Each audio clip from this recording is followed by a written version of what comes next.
Angela Merkel, once considered the most powerful woman in the world. Angela Merkel's new book is filled with moving memories of what it was like growing up in the communist-controlled police state that was East Germany. A woman from the East who would not only become Chancellor of Germany, so wahr mir Gott helfe, but who would hold the job for 16 years, who would be called the most powerful woman in the world.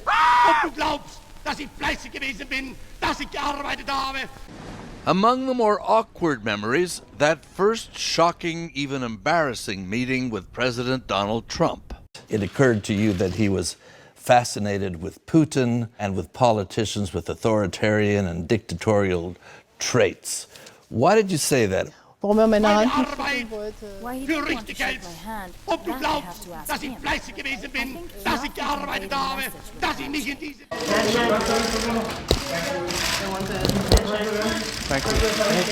beschreibe das ja. I describe it in my book because it was so interesting. I whispered to him, I think they want us to shake hands.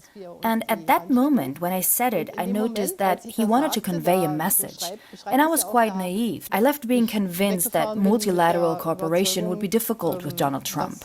You can make deals with Donald Trump because he always thinks in terms of advantage and disadvantage. A chapter about Donald Trump that you wish with all my heart that Kamala Harris defeats her competitor and becomes president. Were you very disappointed in the results of the American election? Ich war traurig. I was sad. First of all, I wanted a woman to win. I was also in favor of Hillary Clinton. And secondly, I'm closer to Kamala Harris's political conviction. But the American voters have decided.